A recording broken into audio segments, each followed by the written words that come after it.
Welcome to another episode of Don't Call It Small. I'm your host, Natasha Foreman. If you don't know me and you have no clue what this podcast is all about, let me share a bit. I'm the CEO of Foreman & Associates, LLC, where we provide consulting, business support, and professional development services. And Don't Call It Small is where we talk all things business, share tips and news that you can use, and highlight the people and ideas behind the products and services that we buy. To learn more about our team, please visit foremanllc.com. Hello, everyone. Wow. I'm glad to be back with each and every one of you. It's been a while. Oh my goodness, a lot has taken place since the last time we've connected, not only in our respective countries, but in our personal lives.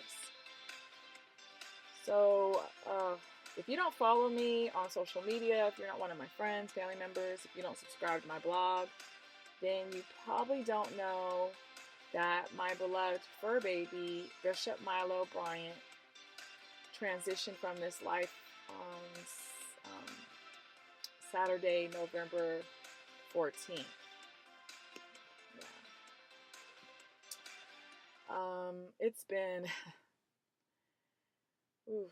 It's been rough, to say it's an understatement, right?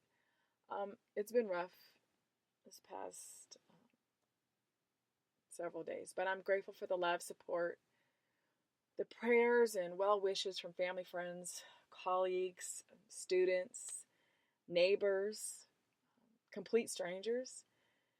I've been distracting myself for the most part through my work. I mean, you can't really boo-hoo while at work, so that has been a blessing. Work has been a blessing. And then when I'm at home, I won't lie, it feels strange because I'm expecting Bishop to be waiting at the door for me, or zooming around a corner with a toy, or sitting by the back door asking to be taken for a walk. And when it's too quiet, the first thing I think is, where's Bishop? It's too quiet. Like, what is he doing? Is he taking a nap? Is he playing with it? Like, where is he? And then it hits me that he's not here. He's not at camp. He's not sunbathing outside. He's not plotting how to get the neighborhood cats. And in those moments, I begin to cry. It won't be easy, but I know that the pain will be more tolerable as time passes.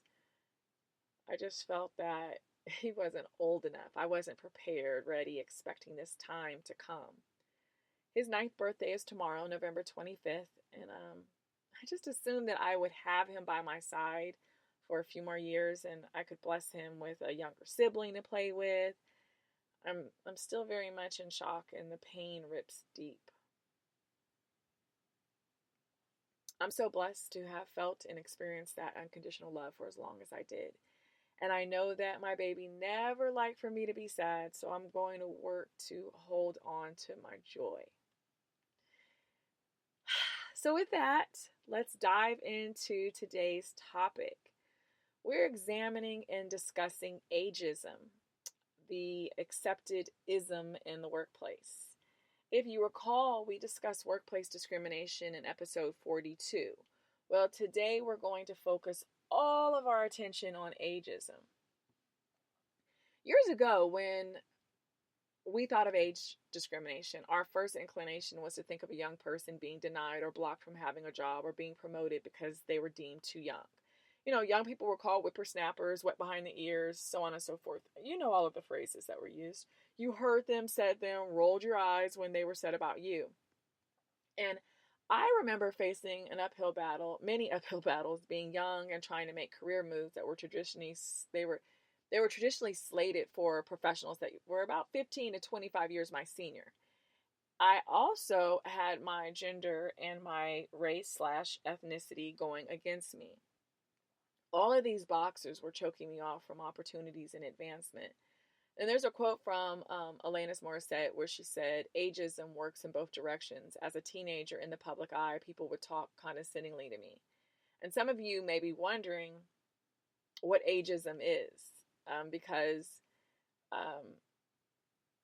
if you're younger, you're, of course, in that mindset that there's barriers against you. And if you're older, you're in the mindset that there's barriers against you. So let's just be very clear.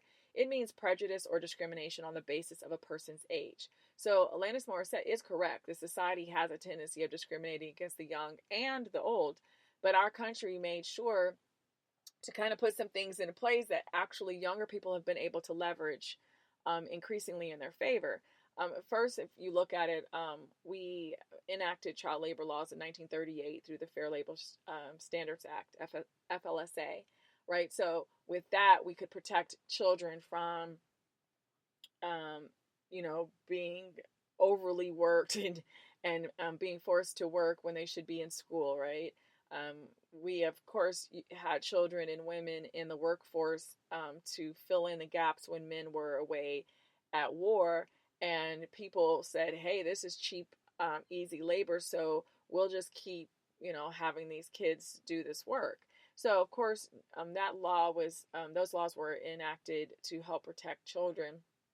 And then as years progressed, young people still faced the discrimination from older people, right? Those that were in their 30s and 40s and 50s and older, who felt that they could now not handle certain positions. So we found that if, here you were in your teens and your 20s, and you were facing these ceilings that you couldn't break through in order to advance in a particular industry, career, job, so on and so forth. But what we've seen is that we've also grown more confident in the past 20 years, especially in certain industries, to hire and promote 20-somethings. We're seeing more younger people in leadership positions as high as founder and CEO, right? We're seeing more younger people starting their own businesses. We're seeing more younger people learning from the experiences of their parents and grandparents and saying, I don't want to be handcuffed the way they were. I don't want to be subjected to the things they were, so I'm going to start my own and I'm going to create a different environment. Or I'm just going to start my own. So, because as we're going to go through this, we're going to see how, in some ways, younger people have fallen into the trap of doing the exact same thing that we saw now in reverse. But we'll talk about that momentarily. But we've also seen that 20-somethings are finding themselves as managers and bosses of employees who are now they're in their 30s, 40s, 50s, 60s, and some hardcore 70-somethings that are still working in the workforce. We will talk a little bit more about that later in this episode. Now, taking all that in consideration, this growth and this emergence and this restructuring and leveraging of 20-somethings and 30-somethings in the workplace, guess who has been subtly, covertly, and at times even blatantly left behind? If you said older workers, you're correct. Those same Gen Xers, which is my generation, and baby boomers are now, it's this reversal. So interesting that just as Gen Xers faced being discriminated against when we were young, now we're facing being discriminated against now that we are 40 and older. And baby boomers, who were the ones who discriminated against us, are now also facing discrimination. It is this interesting dynamic, this phenomenon that's taking place. So in this episode, we're going to focus primarily on older workers, the Gen Xers, and the baby boomers, all right? So those that are, 40 and older. In the United States, the Age Discrimination Employment Act, ADEA, and if you just want to be fancy, ADEA, the ADEA of 1967 was amended in 78 and then again in 86. There's been some other, movements around with that. But the act prohibits discrimination in terms, conditions, or privileges of employment against all people aged 40 or older that are employed in organizations having 20 or more workers. It is a federal law, so state employees can't sue state government employers in federal court. So I just want to be clear. If you've noticed you've been discriminated against by your state employer, you can't then try to run this through the federal courts. You have to pursue that in a state court. All right. Now, you heard me say this law protects people from age discrimination by organizations that have 20 or more workers. So that means a company with less than 20 workers isn't bound by this federal law. Now, there are state laws that are in play, which we'll talk about shortly, that can meet or exceed this law. And we'll talk about that shortly. You'll also find that there are a lot of federal laws that don't apply to smaller organizations. So take that however you want. I just want to make that clear in case you're wondering. So if you have less than 20 workers, you're not bound by this federal law. Does that mean that you should just freely discriminate against people? No. But as you will see, there are a lot of federal laws that protect certain groups of small and upward size organizations. And that's a loophole, right? Because that means that if I could just freely just have 19 employees and federally be and not be bound by this federal law, if I wanted to be that twisted, right? So unlike sexism and racism and other isms, ageism has been the most accepted of all of them. The ADEA established two types of age discrimination. There's what is called disparate treatment. That means that it's intentional. You're intentionally discriminating. Then you have disparate impact, which means that it's unintentional. The latter is permitted by law if it's based on, quote, reasonable factors other than age, end quote. And I'm going to discuss this more in a moment because that's a loophole. Most states in the U.S. have their own laws against age discrimination. Some are even stronger than the federal law, and then there are some that are much weaker. Now, I'm going to share with you two states on both ends of the spectrum. California isn't playing around. The state allows for both compensatory and punitive damages, which the ADEA doesn't even allow for. So California isn't playing with age discrimination. You get busted, is found out, you're going to be paying compensatory and punitive damages to the plaintiff.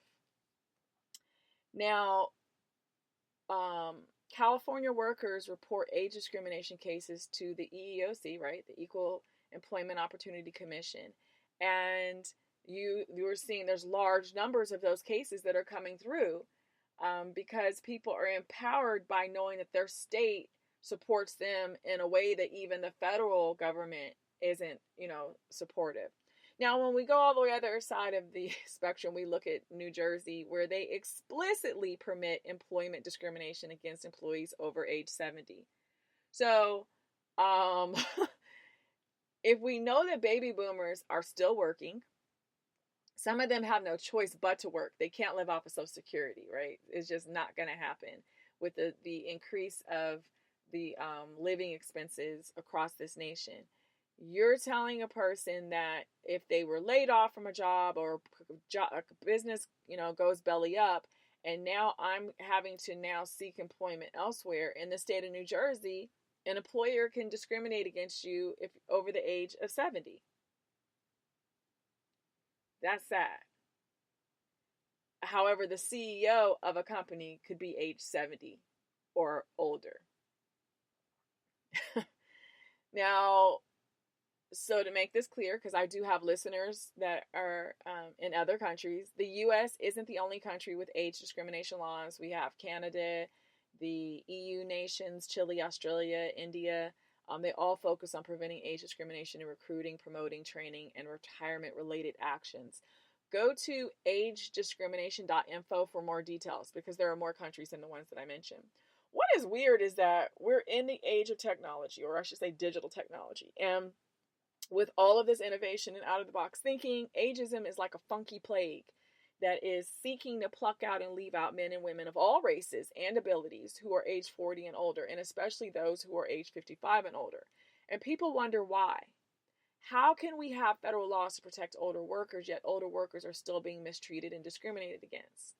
Well, I read this article from AARP. I'm not a member yet, but my mom's copies come in and she lets me, I get to sort through and take the articles that I like and then send her the ones that, even though she says I don't have to send them, I still send them to her. But she also told me I could, donate her copies to other, seniors or AARP aged readers. And because, being AARP, you have to be 50 and older, and I'm not there yet. But they have some amazing articles. And they wrote an article in their January/February 2020 issue. So it was the beginning of this year. And there was about how the ADEA was basically defanged. Those were their words, not mine. Defanged by the U.S. Supreme Court in the 2009 case of Gross versus FBL Financial Services, Inc. We're going to discuss this case briefly in a few moments. The ADA wasn't a strong law to begin with, so let's start off there. And then the Supreme Court has further weakened it. And you just kind of have to ask yourself why, when everybody is on the Supreme Court, they're all old, with the exception of, no, I take that back. They are all protected workers, meaning they're all over the age, they're 40 and older. The youngest we have now is 48. But we're going to break down the Supreme Court in a little bit. But two reasons ADA didn't carry much weight from Jump Street is because, one, there's a lack of damages received if you win your discrimination suit. Just because you file a suit does not mean you're going to win it. You may win, but the most you can be awarded by this by ADA standards, by this law, is 2 times your lost back pay plus attorney's fees. That's the most you can win. And in some cases, the attorney is getting way more of that pot than you are. The only way to receive more is if you were part of a large class action suit. What a lot of people have found out the hard way is that they have claims of discrimination, but because there's no real money that can potentially be gained from the suit, many lawyers won't even take the case. They don't even want to waste their time with it. There's too much of a headache on I don't want to deal with it. It's not a big enough fish for them to try to go catch. The second reason ADA didn't carry much weight from the beginning is, do you remember a few minutes ago when I mentioned the 2 types of age discrimination established by this act? I said disparate treatment and disparate impact. The latter is accepted by law if it's based on, what was it? Quote, reasonable factors other than age, end quote. This is a weak loophole that is easily exploited by companies and serves as the second factor that weakens the act. A company only has to prove that its action to discriminate was financially necessary, and that would fall into the column of reasonable factors other than age. ADA does provide older workers with basic protections against age discrimination, but let's look at how the Supreme Court has been hacking away at it. For whatever twisted reason. I think some of it is tied to this. I don't know. I mean, I don't want to, all I can do is assume. But when we have folks that are trying to do away with Social Security, you have folks trying to do away with Medicare. I mean, what better way to further cement and lock things in but to do away with the laws that protect older workers and freely give rein for people to discriminate against them. I'm just saying. So let's look at this. In 1993, the Supreme Court said that Hayes and Paper Company did not discriminate against Walter Biggins, a 62-year-old man who was fired a few months before he became vested in his pension plan. Now, if you recall, I've shared with you in previous episodes of what it means to be vested. So you could be vested in a pension plan, a retirement plan, your healthcare plan. It could be the 401k plan. And basically, on average, depending on what kind of plan is, there's so many years that you have to work and be paying into a particular plan before the company matches that. And you have this, you're really getting this big bundle that's building. So here Walter Biggins had this pension plan, and a few months before he's vested, they fire him. What did Hayes and Paper Company argue before the Supreme Court? What was their defense? They said that they dismissed Biggins to save cost, not because he was older. So we didn't fire him because he was older and we just didn't want him to get this pension plan. We fired him because it cost us less to get rid of him so that we did not have to then vest that plan. So, because then that's money that we can save. But it had nothing to do with his age. It just had to do with the fact that it would save us money to let him go. And the court agreed. Since this ruling, corporate lawyers have been citing this decision to chop away at ADEA's reach. All the company has to say is, I didn't fire that person because they're older. I fired them to save us money. It has nothing to do with their age. It has to do everything with our money, with our how our revenue stream is. You know, there's all these digits on this spreadsheet. That's what we're concerned about. Not the digit associated with someone's age. 10 years after this case, Jack Goss was reassigned from his position as a claims adjuster with FBL Financial Services, Inc. In 2003, Jack was 54 years old. His replacement was a woman in her early 40s. In 2004, the year later, Jack sued for age discrimination, and in 2009, 5 years later, in case you're not counting, the case ended up before the Supreme Court. The court ruled that in order to prove age discrimination, a person has to show that age was the determining factor. You heard that right. The person has to prove that age discrimination the age was a determining factor. The person who's bringing the case has to show that age was a determining factor. I just kept saying that because I need to really enforce this. So even if you were intentionally discriminated against, if age wasn't the primary factor based on what they determine, you can't claim age discrimination. This case also now solely placed the burden of proof on the plaintiff.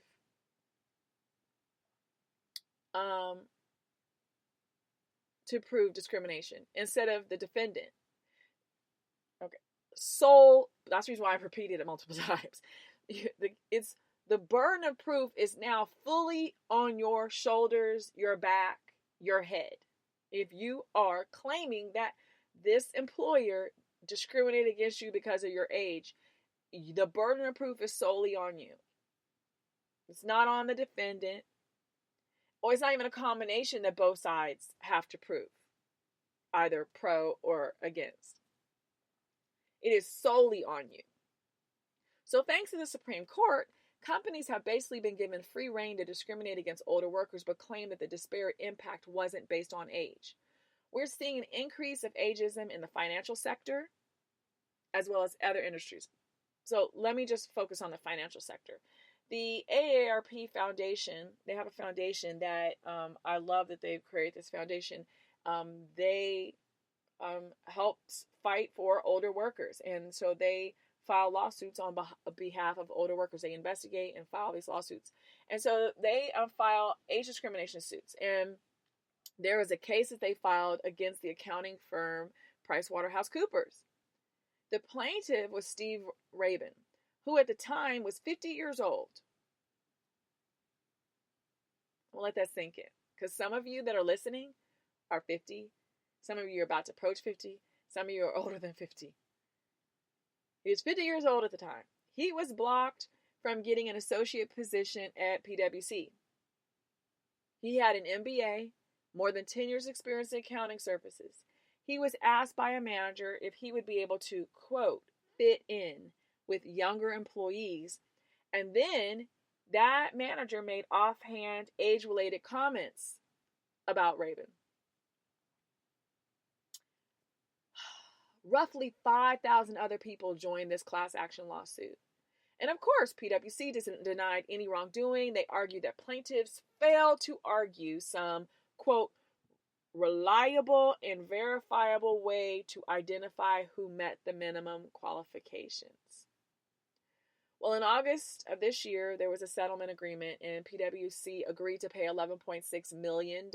Of this amount, up to $4.95 million will go to attorney's fees and their cost. Up to $105,000 will go to settlement administration cost. And $20,000 will go to each of the two named plaintiffs. So $20,000 to Rabin and $20,000 to the other plaintiff. Now, I know you're wondering about those other 5,000 plaintiffs. The settlement includes a nationwide collective, so there's classes of California and Michigan applicants with individual awards being calculated. They use a point system that accounts for each claimant's settlement class and their qualifications to work at PwC. There are still some factors that are being ironed out in the U.S. District Court for the Northern District of California. The court's supposed to be holding a hearing January 27th next year at 2 p.m. Pacific time regarding the final approval of the settlement. The parties agree that the settlement is not an admission of liability. And the reason why that's done is it protects then PwC from someone else later down the line trying to jump, to claim. Yeah, it's just... Anyway, in addition to the financial agreement, PwC agreed to reform the recruiting and hiring process for older workers, including making sure to advertise directly to older applicants, add age in their non-discriminatory policy, and not ask applicants if they graduated from college. So they're trying to say, so of course, PwC is saying, we're not liable, right? We just want to settle this, it's been going on so long. But, to also, have a sign of good faith, we'll actually start doing what we should have been doing. So we're going to reform our recruiting and hiring process for older workers, make sure we advertise directly to them, and we're going to make sure that we add in our non-discriminatory policy age, which, if you look at the discrimination laws, it's, mentions age. We talk about race and gender, and age is right there. So, goodness, they just left that out. I don't know. And then we're going to ask applicants. We won't ask applicants anymore if they graduated from college, because that's what we did. Because that's a great way. If you ask that, then at the same token, you can turn around and then find out what year they graduated from college. And then you can start to narrow down what age range they are in case you can't figure it out. And I will say from my own personal experience that most people, when they see me, they can't tell how old I am. They're usually wrong. They usually have me much younger than I am. And then they're like, whoa, right?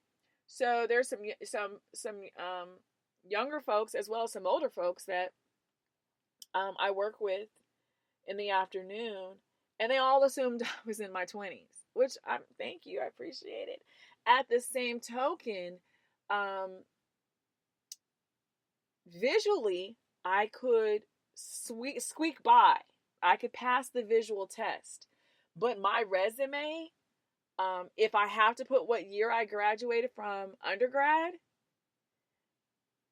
that right there is going to be a flag. You can tell how old I am.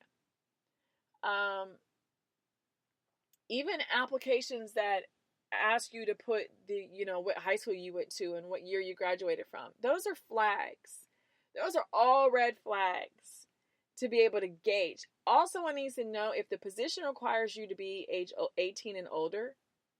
That's all that they need to know. Are you 18 and older? Okay. If the position requires going to college, it should not ask whether or not what year I graduated from college. So if I need to have a degree, if I have the degree, that's all that should matter, not what year I earned that degree. So back to this case. After several years of litigation, Raven will receive a check for $20,000, as I said earlier. I mean, it sucks. I'm sure that, of course, I mean, that's years of dealing with this lawsuit. But I'm sure that he's satisfied that the goal of the lawsuit was fulfilled. And so I saw that the goal of the lawsuit they had was the class action seeks to require PwC to hire accountants based on merit alone without regard to their age, and to compensate accountants who might have been hired but for PwC's discriminatory practices. So that's the goal, and we'll see, right? Because PwC, I mean, this is something that they've said they would do, but the proof is in the pudding, so we'll have to see how they walk that walk. But here's a question. Why in the world are older workers even being forced to jump through these hoops? Between 1997 and 2018, approximately 420,000 workers in the U.S. filed age discrimination claims with the EEOC. Do the math. That's almost 19,200 claims per year, and represents about 22% of all workplace discrimination claims. All workplace discrimination claims. 22% of all workplace discrimination claims.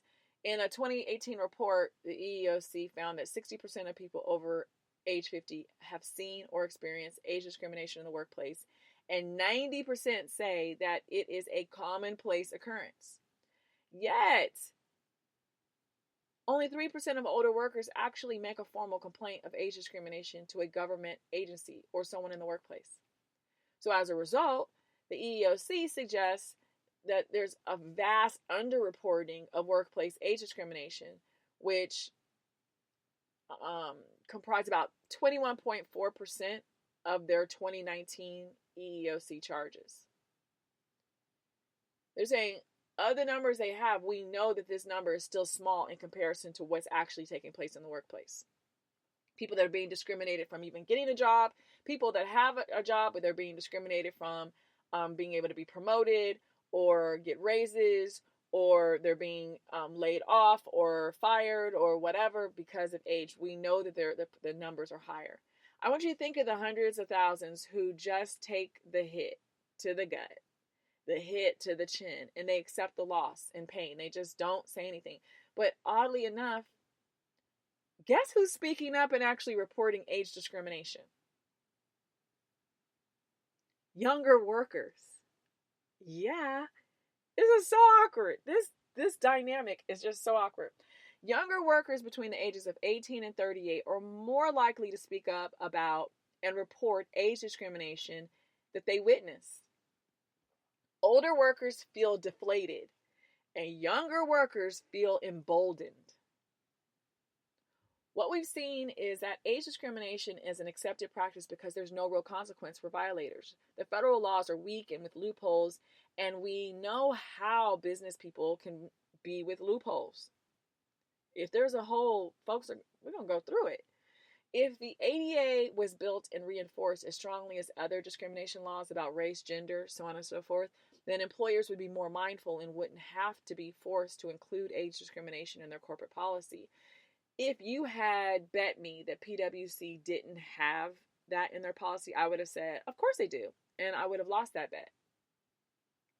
It makes you wonder how many other corporations of various sizes don't actually have a strong corporate policy that deals with discrimination, and specifically age discrimination amongst all the other isms, right? But we'd assume they did. We would assume that there is an intense training and embedded culture that is against discrimination of all kind. We'd be surprised. So when people think of discrimination, they quickly mention race, gender, religion, sexual orientation, but people don't yell out age. We don't. Have you paid attention to how companies are discriminating online through job postings? Mm-hmm. I've done quite a few double takes myself when I see the clearly obvious language that subtly says, like, we want someone under the age of 30 without saying it. Like, have you noticed they don't say that, but that's what they're saying? The language, it discourages older workers from applying. I mean, would you apply for a job that says, an excellent opportunity for a recent college graduate looking to get their start, blah, blah, blah, blah, blah, blah, blah, blah, blah. Unless you waited to go to college or you returned years after attending and you're just now graduating at the age of 40, 50, 60, then you most likely will scoff at the posting and then scroll past it. And even if you did just recently graduate, imagine their surprise when you come in as a recent graduate, but you're an older worker. Here's another one. Let's see if you can figure it out. The job posting said, the ideal candidate is a digital native that is fueled by big ideas. Do you know what a digital native is? Did you catch it? Or did you focus on the fueled by big ideas and say, oh, I like that. That's me. I've got big ideas. A digital native is a person who was born or brought up during the age of digital technology. Folks, we're in the age of digital technology right now. And because they have had so much exposure, they are very familiar with computers, the internet from an early age. Folks, that means you were born after the 1980s. That's a digital native. Guess what? Both of these job postings that I just shared have coded language, which can be biased and discriminatory. And it can also be illegal. Some people could argue that segments of our society clearly don't want older workers to compete for positions. And so either through intention or lack of care, they are putting up barriers for entry. The federal government warns employers from using terms like recent college graduates or college students or young in their job postings because it could be deemed age discrimination. Duh. But some people would not think that. They're like, well, we want college students because sorry, bro. But guess what? I'm always seeing posts that use this language and other language that would exclude older applicants. And I've seen job postings that limit the number of years and experience an applicant can have. Yep, you heard that right. I've seen postings for applicants that said less than 3 years experience and applicants with 1 to 2 years experience. It's rare for a seasoned worker to jump ship and start a brand new career in a new industry to them. So you will most likely stay within the industries and areas that you have the most experience. Now you're seeing jobs that interest you and you can't apply because you have too much experience. So we have that dilemma. Now, that's not to say that we still don't have job postings where they're expecting you to have experience. And I've been in this position. My sister recently overcame that objection and was able to get a position that she has because she says, well, how else am I going to get the experience unless you give me the opportunity? Right? How else am I going to get it? I have to get it somehow because it can't just be school related. It can't just be my education. It has to be that the work experience can only come if someone gives me a job.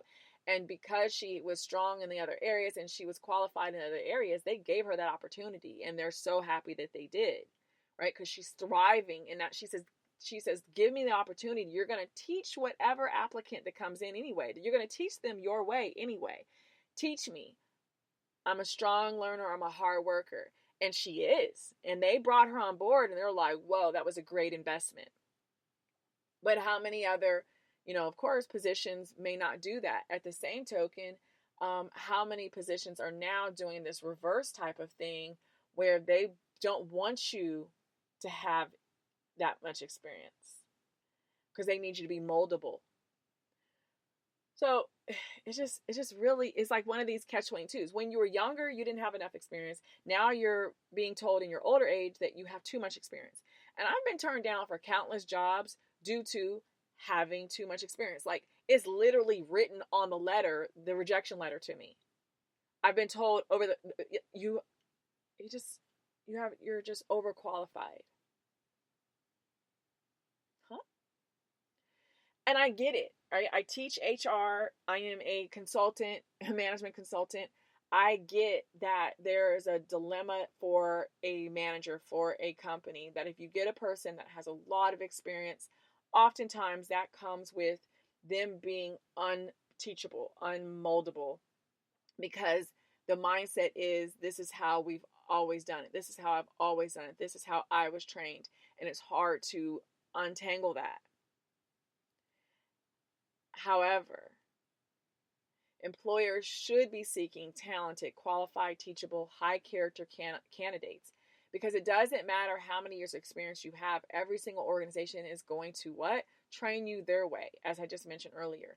They want to know what you know, and then they will train you to align to their process, their culture, their practices, their systems. And I'm speaking to those of you that are managers. I'm speaking to those of you that are business owners. This is what your mindset should be, because you already know what you're going to do. It doesn't matter if I have 5 years experience. You're going to still say, this is how we do it here at company X, Y, and Z. So it's great that you know it. We wanted to know that you knew something so we could see how much we're going to have to, really train you. But we're going to still train you our way. That's acceptable. I can understand being reluctant to hire a person with little to no experience when you need someone who can quickly take over the responsibilities of that role. However, when you deny a candidate who has experience just because of your bias, because of your aversion to a possible bump in those associated costs, that is just plain ignorant. Something else that is clear in this age of digital technology is that most jobs are online and not in the newspaper. Like many of us grew up finding jobs. I don't know about you, but I remember getting a newspaper, right?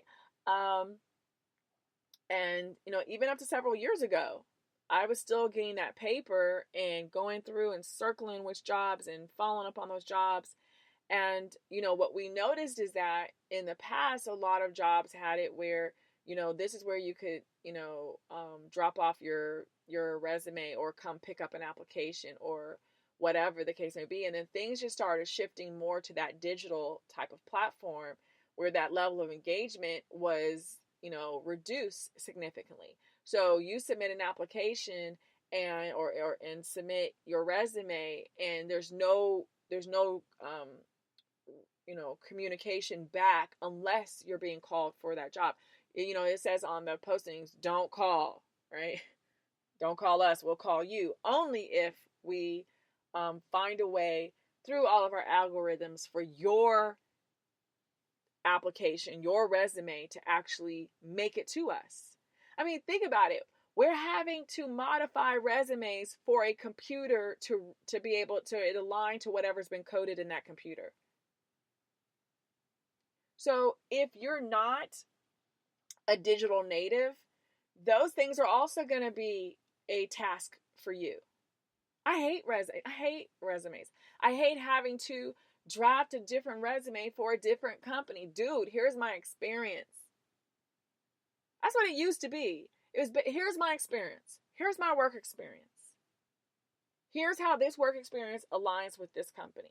But I'm having to change this and this, and it's just, oh my goodness. And then to find out when you sit in front of the hiring manager or the recruiter, they haven't even read your resume. The computer algorithm pulled it up and they says, oh, this is what was spit in front of them. It's no different than the person in the fast food restaurant who doesn't know how to count back money because the register tells them the exact amount. Same thing. Same thing. Same thing. Hence why I teach HR management, because I'm trying to reprogram people to think, to use that brain and not just say, well, this is what the computer put in front of me. If you're going to spend the time to make someone have to draft a resume and fill out an application, darn it, Read it, know it. So when you sit in front of that applicant, you know that person because you're like, okay, and you've highlighted things that you have questions. When you ask questions and that person's like, it was in my resume, it's on the application, they then know you didn't even read it. You don't care enough to read it. That speaks volumes about the culture of the company. Because if the company was built differently, if the culture was built differently, you would have been trained differently. You would have been molded in your role to treat applicants differently. All right, so I've digressed on that. Okay, so, speaking of digital technology, tech companies are some of the biggest culprits of age discrimination. Go figure. Do you remember back in 2007? I know Mark Zuckerberg, Facebook's founder and CEO, hates when people bring this quote up. But when he said that young people are just smarter, yeah. I mean, yeah. What do we mostly see in the evolving landscape of Facebook and other tech companies in the Silicon Valley? Young people. Which is crazy. My generation is the generation that really revolutionized, technology. My mother's generation, the baby boomers, are the ones that, actually was rolling these things out and making things possible, right? That was a generation that actually had the bones and the everything that made it possible. And my generation picked it up and just sewed it together. And then it's evolved, with the generation since. So it's weird, this dynamic that comes in play. That we are somehow conditioned to discriminate. In 2016, Statista reported that the average median employee age at 17 top tech companies was 32. That's the average median age 32. When you look at the total U.S. workforce, the average age of the total workforce is 42. You see that 10-year gap, right? That's a doozy. That's probably why last year Google had to shell out $11 million to settle a lawsuit filed by more than 200 job applicants who said that they were discriminated against because of their age. But let's be clear. Don't think this foolishness only applies to the younger companies. No. In 2018, ProPublica conducted an investigation, and they alleged that IBM deliberately orchestrated the firing of roughly 20,000 workers over the age of 40 within a 5-year plus period beginning in 2012. Yep. September of that year, a class action lawsuit was filed on behalf of 3 former IBM employees. The suit now represents 150 former employees, and there's still an invitation for other former employees to join the suit. Catherine A. Rogers, a senior executive with IBM, claims she was fired in 2017 after warning her superiors, quote, the company was leaving itself open to allegations of age discrimination. In sworn testimony as part of a class action lawsuit against IBM, the former executive says she was ordered not to comply with a federal agency's request that the company disclose the names of employees over 50 who'd been laid off from her business unit. She was ordered not to comply with the federal agency's request. EEOC's like, we need this information. And IBM said, don't give them the information.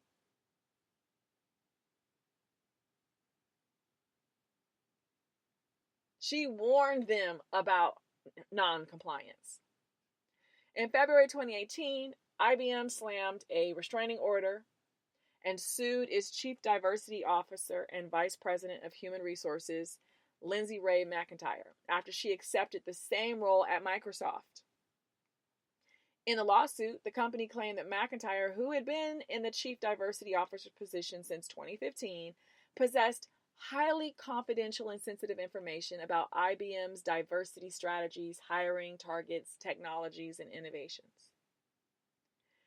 Although IBM and McIntyre settled within a few weeks, she was delayed from stepping into Microsoft's chief diversity role for several months. Now, she's with Microsoft now, but Several months. Imagine if she was living like paycheck to paycheck. Several months, she can't take that new position. Crazy. EEOC conducted an extensive investigation and found that managers were directed by senior leaders to replace older workers with younger ones.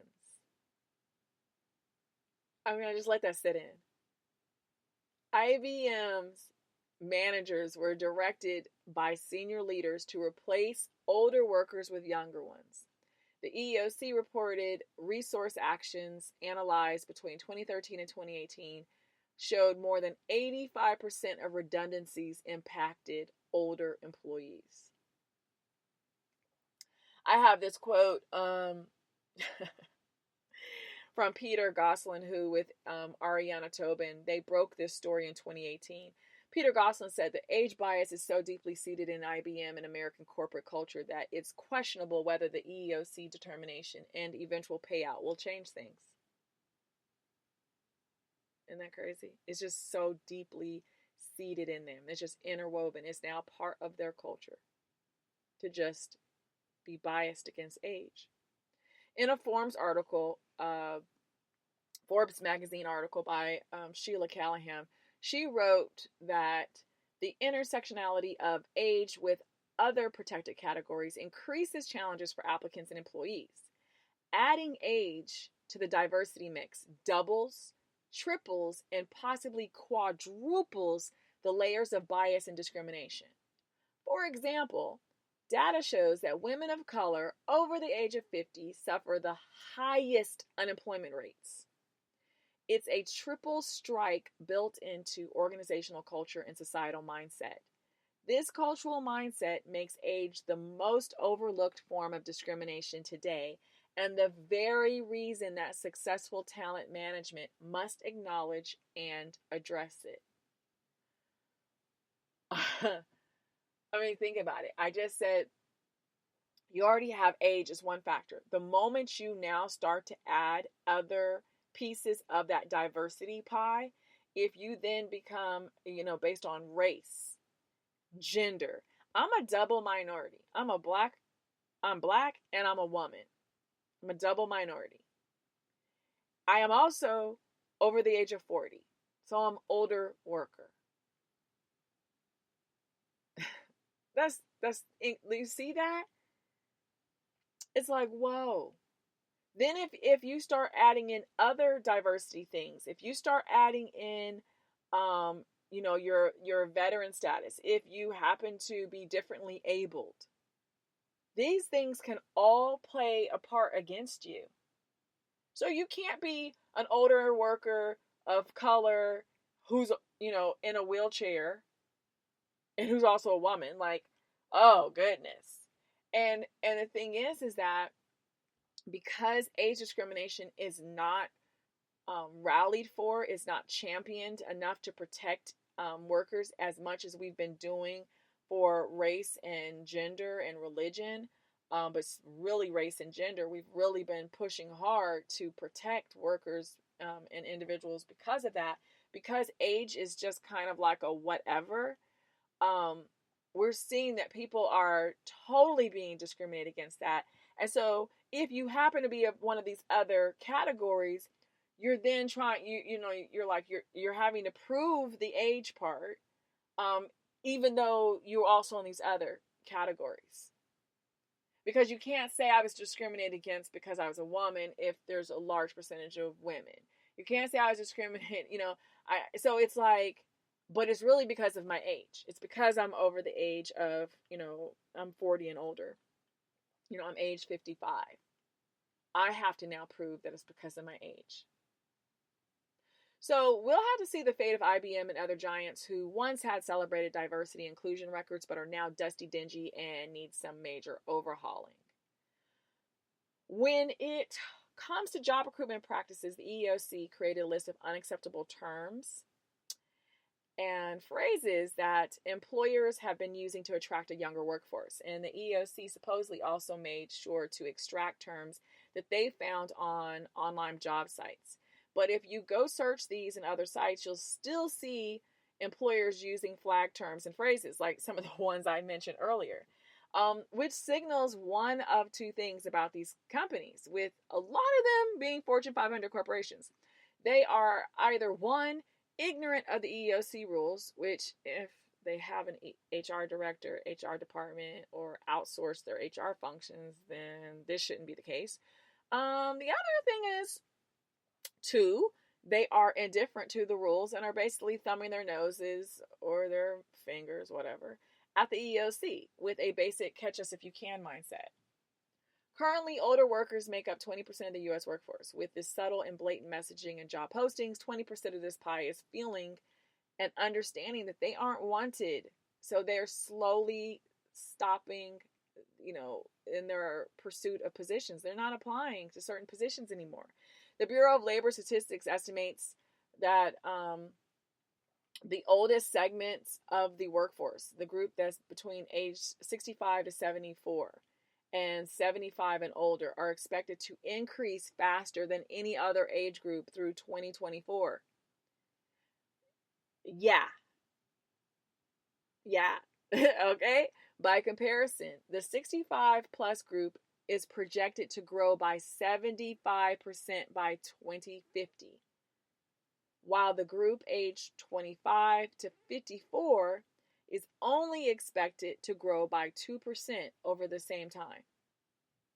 So we shouldn't, it's just like, shouldn't we be realigning our thinking to leverage this experience, wisdom, and grit for our corporate competitive advantage? I believe in leverage, and let's not confuse leverage in the negative. I mean in the positive, right? Where we use this to a benefit, a competitive advantage over the other organizations that we want to see in our rearview mirror. In 2017, Mark Goldstein was laid off from a cybersecurity job. He's now in his 60s, and as of earlier this year, he was still struggling to secure a job. And I have no clue what his status is now that COVID-19 came through and rearranged the chess pieces. I hope that he secured a stable position, but he's one of the individuals that was mentioned in this AARP article. Goldstein kept seeing ads for, quote, recent college graduates. And like most of us, to prove our experience, our value, and that we're qualified and capable of making meaningful contributions to an organization, he didn't hide the fact that he was an older worker. He made it clear that he graduated from college more than 40 years ago. He met all the other requirements except being a recent college grad. Each and every time he's applied for those positions, he's denied. He filed an EEOC complaint. Hopefully, something favorable comes from it, and hopefully these companies will get it together. Like, dude, if they're bringing this wisdom and this knowledge and this grit, because if you haven't realized that these generations, they know what it means to endure, right? They're not suckers for caving in, right? They when they say suck it up, buttercup, like that, where do you think that came from? That's that older generation that learns how to persevere. They've been through wars. They've been through hardships. They know how to get up after falling down. You want that as part of your organization. And what is crazy is we think you're too young to do some things, and then you're too old to do other things. I mean, you can't vote until you're 18. You can't legally drink alcohol until you're 21, but you can serve in the military at age 18. And in some slide-by ways, they can get in at age 17. And the age of consent ranges in this country from as young as 16 to now 18, which is so crazy because not too long ago, some states, the age of consent was as low as age 12 and 14. I mean, think about it. Just absolutely disgusting. But you see that? You see this, that toss up? But let me throw something else your way. You can't run for Congress unless you're at least age 25. And that's to serve just in the House. To be a senator, you have to be at least age 30. I don't know why. You can't be president of the U.S. unless you're at least 35 years old. But we don't mind if you're much, much older. Nope. As we have seen and lived to experience, you can be in your 70s and become president. You can run for Congress in your 70s. Irony. But there is bias in the federal government as it encourages discrimination with its mandatory retirement ages for many classes of employees. I want you to think about that. The federal government that's supposed to be protecting workers, right, is supposed to protect workers from discrimination, actually encourages discrimination in its own organizational structure with its mandatory retirement ages for certain classes of employees. Federally employed law enforcement officers must retire at age 57. Air traffic controllers must retire at age 56. I mean, somehow the necessary skills for those roles, I guess, supposed to slip away by the time you reach those ages. But there's no science to support this. It's just an arbitrary age limit they threw in. I mean, why 56, not 55? Really? I mean, we see some folks who they're sharp as a tack, and it's a mandatory, you're out of here. And if we know that the other industries and sectors are discriminating against workers of the same age, then how does this worker then find employment? I mean, does the law enforcement officer then end up being what? A mall cop? The security guard? Is that what ends up happening? Do they have to then work for like a private company riding around in the cars, even though they served X number of years doing federal law enforcement? What does the air traffic controller then do? They retire at 56. What do they then do for the next 20 plus years? Do they become air traffic control consultants? I mean, what?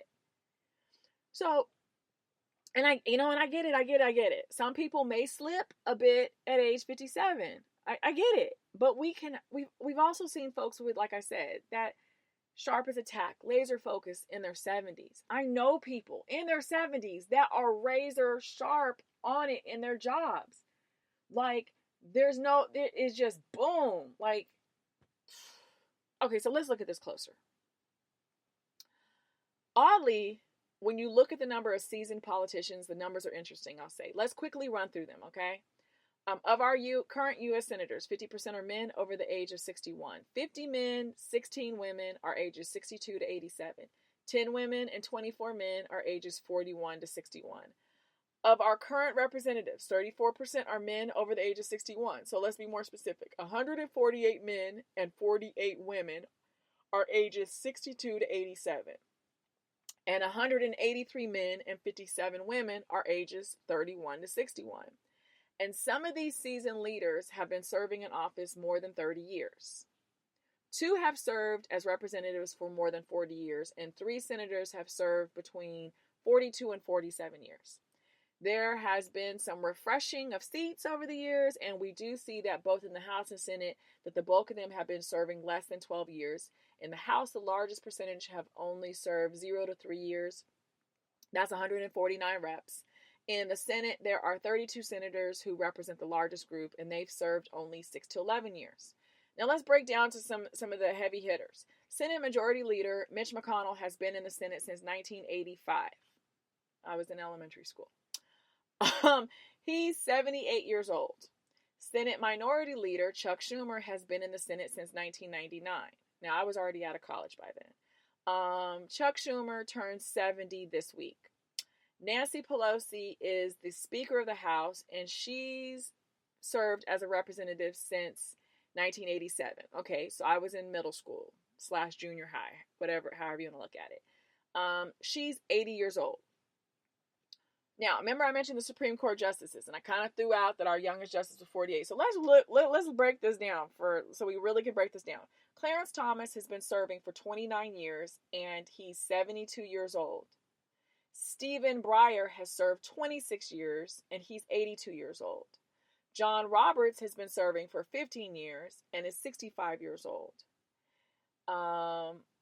Justice Samuel Alito Jr. has been serving 14 years, and he's 70 years old. Sonia Sotomayor has served 11 years, and she's 66 years old. Elena Kagan has served 10 years and is 60 years old. Neil Gorsuch has served almost 4 years, and he's 53 years old. Brett Kavanaugh has served 2 years, and he's 55 years old. And as I mentioned earlier, most recently, our youngest and most recent to join the team, Amy Barrett, she was sworn in on my birthday. She's 48 years old. She will be 49 in January. Now, I will say that a lot of people were outraged by this choice by President Trump because Amy Barrett does not have even a shred of the experience that the other justices have or that other potential candidates had. So, anyway. So to serve on the judicial branch, you have to be at least 30 years old, be nominated by the president, and confirmed by the Senate. And these Supreme Court justices serve until their death, retirement, or conviction by the Senate. So they're locked in. I mean, talk about job security. So we have confidence, and this is how my brain, it can't really grasp this. We have confidence in older people to be elected and appointed officials. We even have confidence to let some of them remain in their position for their lifetime. We can keep re-electing someone to Congress for decades, and some of them have been serving for longer than some of us have been alive. We have that much confidence in them. We're okay having older leaders running our lives. We just don't want older people on the front line of our companies. We don't want to promote them to mid-level positions. If they weren't already a senior level executive, we're not thinking about promoting them up to that level. So what we're saying is they miss their window of opportunity, I guess. They can own the companies. They could be senior leaders if they had already made it like up in there, right? Or if they're already a senior leader at one company and now they're coming over to be a senior leader in another company. You could be on a board, but it has to be because you've already been up in the midst, right? There's no way working your way up in this. But we don't want them to be foot soldiers and managers responsible for helping with the day-to-day operations. So you could have started with a company in your 30s, and then all of a sudden you're making your way up the ladder, and now here you are in your 40s, in your 50s, and you're trying to keep going up that ladder, and they're saying, no, get off this train. Not happening. So why is that? Well, sadly, it's a simple answer. I'm just going to break it down, though. First, it's absolute hypocrisy. The scariest risk, really, when you look at this buffet of options, the scariest risk is the politician. They not only have power over our individual livelihood, they have power over industries, the nation, and can impact other nations. Your manager, your coworker, or employee at work has limited to no power and influence. I mean, it's less risk. But let's break it down another way. Although we are in the age of digital technology, many of our corporations are still operating like they are in the industrial age. Their practices and mindset are archaic in many ways, and they feel like they did something monumental when they have one woman in senior leadership or one or even two people of color in senior leadership. They are even okay with senior leaders being older, but when you start looking down that line, you start seeing a pattern of trimming old fat for lean young meat.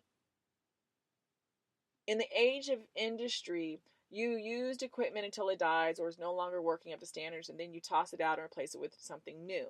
Everything and everyone was expendable. Workers were numbers. When that's your mindset, you're quick to dismiss, toss out, and block entry to any person who you think is past their shelf life or who won't comply with your demands.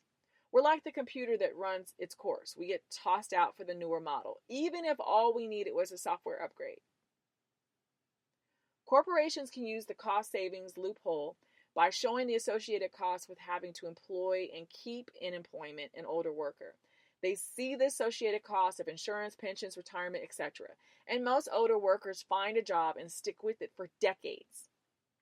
If you don't know this, I'm just going to be clear. You don't see baby boomers and Gen Xers job hopping every few months or years. I mean, think about how many people you know that have been with the same company for 20, 40, 50 years.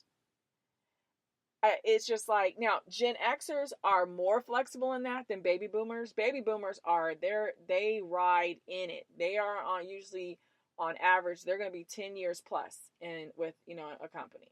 Now, Gen Xers, we usually are probably around 5 years plus.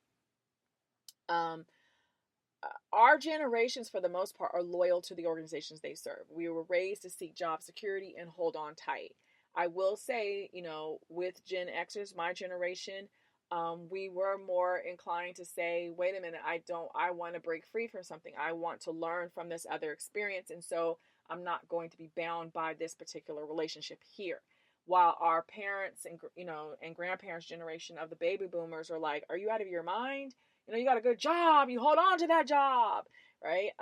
But for companies, it's cheaper to hire a younger person who you're gambling will jump ship or be forced out in 3 to 5 years or no longer than 10 years, right? Which is really weird to me because the turnover of having a younger person is greater because the younger generations are like, I'm here to gather this knowledge and then I'm going on to the next place, right? So that means you're having to then endure those costs, that turnover cost of having to now recruit, hire, train, and build up a new applicant who is going to probably stay there within 3 to 5 years, maybe 10. And that's pushing it, depending on where they are in that age range. Now, corporations, I say, they do the same thing, right? They calculate the risks associated with hiring and promoting women who are between the age of 22 and 40. Because executives fear the cost of this woman getting pregnant 1, 2, or more times, and what that means in covering maternity leave insurance and other factors. But the crazy thing is that a woman over the age of 40 then has to still face age discrimination. So, and I've heard it. I have heard it myself. I've heard where a CEO was nervous about whether hiring a female worker or when that female worker became pregnant, and thinking of how they were thinking about how much it was going to cost them. And oh my gosh, she probably is going to go be on FMLA, right? So she'll take that maternity leave, which we had to pay for, and then she's going to not come back to work. Now, it's happened, right? It has happened. We've seen that happen, and that's a sunken cost, right? Can't recover that. But at the same token, if women are then being discriminated against between that age range, because you're saying, okay, this is the age in which most women are going to seek motherhood between age 22 and 40. So we really aren't trying to have you. But at the same token, I don't want this old chick who's 40 and older. So that just kind of like cuts that out. If you look at the turnover rates at some of these companies, if you can view their history over the last 4 decades, you probably will see a pattern of younger workers leaving sooner while older workers are usually leaving due to retirement layoffs or because they passed away. There's a lot of money tied to longevity. Another reason for discriminating against older workers is that managers can't mold a seasoned mind. Remember, I mentioned that earlier. They need a not yet ripe mind. They want someone who doesn't have much experience, much opinion, someone who hasn't experienced many lessons, who know their worth enough to stand firm in their convictions about what they will and won't tolerate. They don't want you to have that. You can't stand firm in those convictions. And younger workers don't have much bargaining power like older workers do. Because the thing is that you haven't put in the time in order to say what your worth is. And so if you are a manager, a business owner, you're like, I don't want to deal with the headache of this older person knowing their worth. I want someone young who I can mold and I can manipulate. I hate to put it that way, but that's just clear as it is. In order to align with our culture, our way, our ecosystem, and we can then pivot and control them as much as possible before they understand their worth. But it's like, someone could say, well, why is it the older workers have bargaining power? And if they have bargaining power, then why isn't they able to, face this Goliath called ageism? Well, okay, let's just focus on the bargaining power. As I said, they've been with the company in the industry for decades, and with that, they have intellectual property nestled in their brains that some companies ignorantly don't see as valuable and worthy of paying for. I applaud the companies that see that value and find ways to keep older workers, promote them, have them as mentors and coaches over other employees, even create consulting positions for older workers who have a desire to map out a retirement plan so they can be phased from a full-time in-office schedule to something with more flexibility. There are some companies that have worked with their older employees and HR to design project-based work that provides greater variety and buy-in for the older workers. But even in these examples, there are only a smidgen of the companies out there that's doing this. The majority, sadly, to say, they just toss them out and get something newer, shinier, and moldable. And for some companies, employees are expendable. Employees are numbers on a spreadsheet that are easily replaced. Employees are dots or lines on a chart, easily manipulated. This global pandemic proved this. I mean, glaringly so. Billion-dollar corporations quickly laid off workers, and you would be silly to think that they spared their older workers.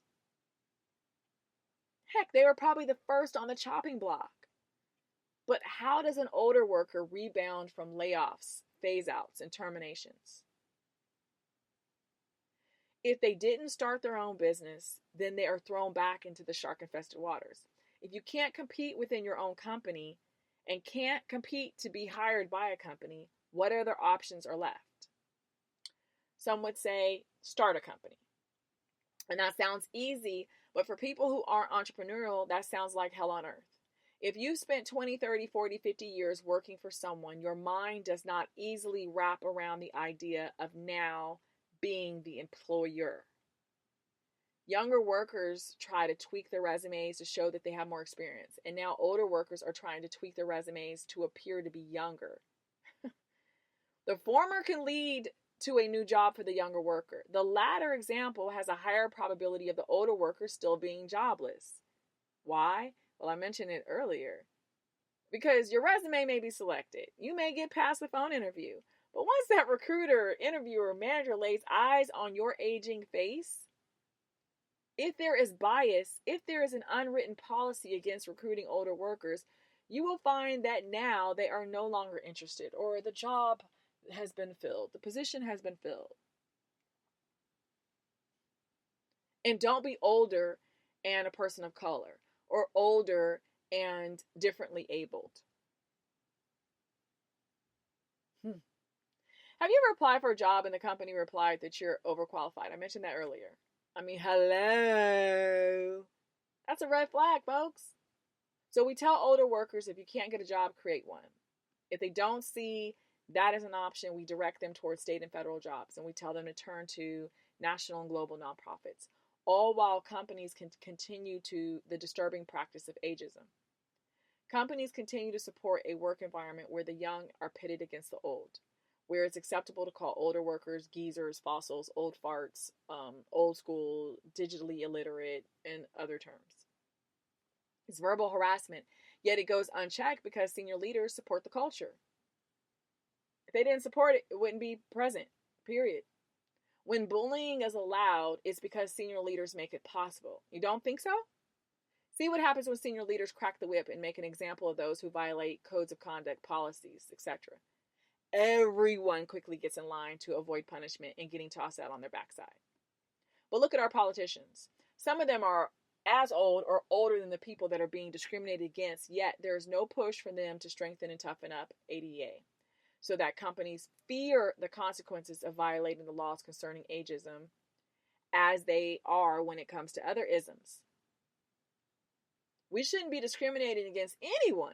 It doesn't matter your race, gender, sexual orientation, religion, or your age. I'm a college professor, have been for 6 years now. There's a case that made me do a double take. I said, oh no, they didn't. 2 instructors who are now ages 64 and 68 worked at Ohio State University. They alleged ongoing and unchecked harassment by their supervisor who called them millstones and deadwood. I'm really like, what a dork. Like, okay. And he used other names that, he's a moron. Plain and simple. He came up with them on the slide. That was his way of where I'm going to use this. I'm going to call you a deadwood. Because, wow. So the conduct caused the working conditions to be intolerable to the point that most people would resign. Eventually, their jobs were eliminated and they were forced to retire. this supervisor really had it out for them. And it shows that the university, obviously, if these two instructors were taking it to HR and taking it to the supervisor, if no one was doing anything, then that means that it was accepted. So they filed a lawsuit, and the EEOC found that the women had faced intentional age discrimination. Ohio State University decided to settle before their 2018 trial date and did so for $765,000, gave the two women back their jobs, and committed to conduct training sessions to prevent further bias. It's great that these women got a win, but it's sad that they even had to sue the university. And their case is a rare one. Even if you choose not to pursue a lawsuit or even mediation, at least I want you guys to follow these steps. First, keep a log of the comments and actions against you that you believe are driven by discrimination. Put your complaints in writing, addressing them to your manager or their manager. If your manager is the jerk committing or ignoring the offenses, be sure that you include HR in your written complaint. If nothing is done to remedy the situation in your favor, then address it in another written letter so that you have documented proof that you made multiple attempts. If that is not changing anything, you can report outward to the EEOC. You can do so first by submitting an inquiry and then later providing all of your written documentation and the company's response or lack thereof as supporting proof.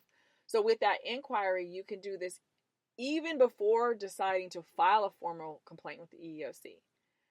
If you want to know where to go to file an online complaint, you go to publicportal.eeoc.gov, or you can call them at 800-669-4000. That's 800-669-4000. Now, that way, you have reported to 2 internal contacts and 1 external contact, minimum. If your company disregards your complaint, doesn't draft and maintain written records of your complaint, then your initial inquiry and later your report to the OOC could really cause a stir when they investigate your claim. Even if things just die down and you've left and gone elsewhere, guess what? You don't know how your claim could help the next person or persons who face similar or worse treatment. When they then file their claim with the EEOC, a pattern will emerge, and there you go. It could also be a case where that case grows into being something like a class action lawsuit.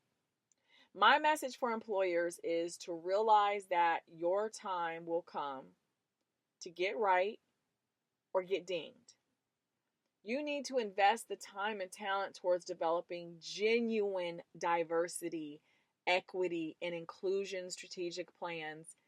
Have clear policies that outline what won't be tolerated, what will be punished, and the degrees and severity of punishment.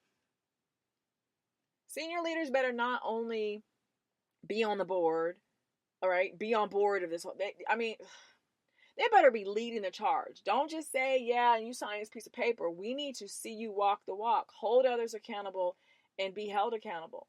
You don't need to exclude to be profitable. You don't have to discriminate to be profitable. The companies with the greatest competitive advantage are the ones who have the greatest diversity. Your company needs a strong HR department that has the full support of senior leadership and the autonomy to present and roll out the bold changes that your company needs to represent inclusion, equity, and diversity on par with the excellence that you espouse through your branding messages. And speaking of diversity, let's be clear that I mean representation of numerous categories, right?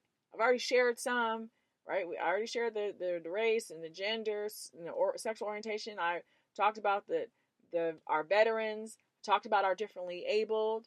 I'm going to discuss some often overlooked diversity categories in an upcoming episode. Does that sound like a plan?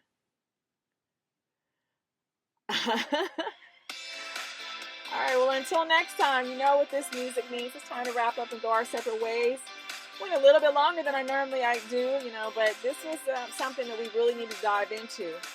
If you guys have any questions or suggestions about this show, please email them to us at don'tcallitsmallbiz@gmail.com. I have a quote for you from Claude Pepper. I'm going to leave you with this. Ageism is as odious as racism and sexism. There you go. With that, be sure to check us out on Facebook at Foreman and Associates and on IG and Twitter at Foreman LLC. Our podcast Twitter handle is It Ain't Small.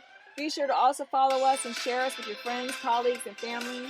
You can follow me on IG, Facebook, Twitter, and LinkedIn at Natasha L. Foreman. Reach out to me. Say hello. Share your story. I look forward to meeting you. I want to make sure to give credit for our show theme song. It's called Higher Up, and it's by Shane Ivers. Thank you for tuning in to the Don't Call It Small Business Podcast. Thank you for sharing these episodes with others and for your continued support. And don't forget what I tell you on every episode. Don't call what you're planning, thinking, dreaming, or doing little or small.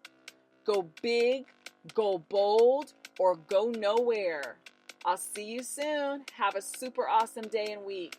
And happy Thanksgiving to all of you.